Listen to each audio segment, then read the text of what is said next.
Hello, welcome. In this GameMaker Studio tutorial, I'm going to be showing you how to create a basic leveling system. So you're going to go ahead and get straight into it. So the first thing you're going to need to create is an object. You can click this icon up here to create a new object. Once you create the object, this window will show up. You can go ahead and rename your object, whatever you like. I have called this a God Sword. Then you are going to need to add 4 new events. So you can go ahead, click this add event button, click the create event, and you can go down to step, click that, click the regular step event. You can go ahead and click the draw event and the regular draw, and then a key press. You can choose any key press button, or I've chose space. So once you have all those events, you can go ahead, click on the create event, and then you need to create an action. So you can go down here in the tab, go in the controls tab, and then this icon here, which is execute code, you can drag that over and it will add in some code. Once you have dragged that over, you will have a new window like this. This is where you're going to put all your variables and all your code. So this line here is just commenting this action, so you can label it whatever you want and keep everything organized. This function is not needed, but we are using it because we're using random functions which will produce random values. So you can either have that if you're using random values. If not, then you can forget that one. But this, if you do use random values, this should be ran at the beginning of your game's loading. So as soon as your game loads, you need that in there. And then we're going to need to create 4 variables, one called level, then level max, and then experience and experience max. Assign a value, so you can put the equal sign and then the value next to it. And for the level, it's going to be level value 1, and level max is 5, and so on. You don't need this semicolon at the end. It's just I use it because I need to get used to it, just in case I change into a better and more advanced language, but it's not needed. Then you go down to this regular step event, add another code action, and then this is the if statement, so this is the comment for it. And then we're going to need an if statement, so you can put if, then experience is greater than or equal to, and then x maximum experience. Then we'll have another if statement, checking if level is less than our maximum level, and then within this code block we will have level add equals 1, which will increase the level. Experience will take away and equal to, well, don't equal to, but you'll just take away using these 2 symbols. It's going to take away our maximum experience that we've earned, and then it will increase the maximum experience by level times 5. And once you've got that down, go and create the else statement after the level if statement, and then you can add experience is equal to maximum experience, and that is all we're going to need.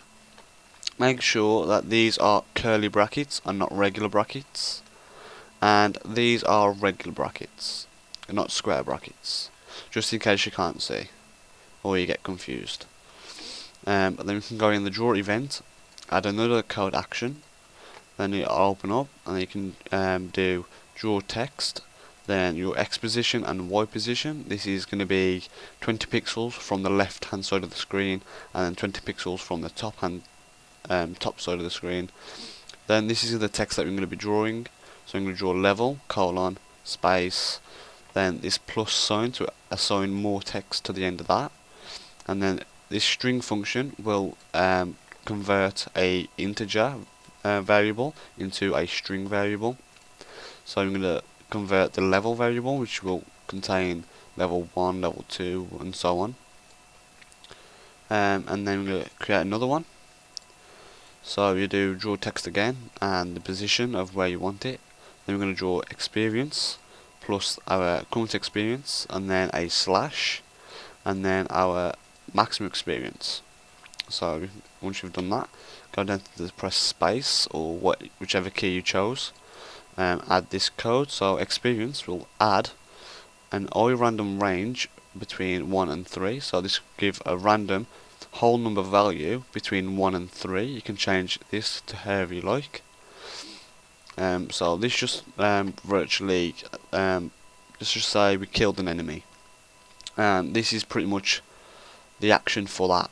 So you could have that code inside your step event if you have like an if statement checking when you have killed someone and so on. So yeah, you can do that. So once you've done that, you need to create a room. You can click this icon here to create a new room. Once you click the icon, this window will pop up with this tab open currently. You can rename your room, change the size of your room, and the speed of your room. This is how many frames you would want the game to run with this room. I've chose 60.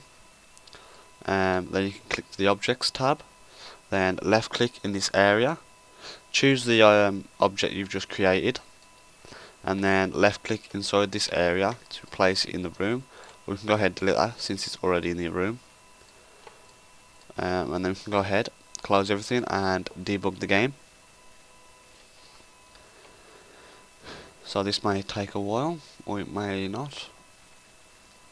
I'm just going to wait for it to compile.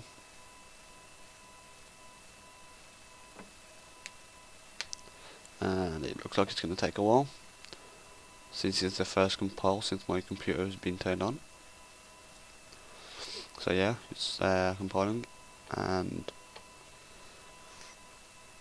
when you're ready, here we go. So we can see our level and our experience. You can press the space bar and it will add our experience and it will level us up.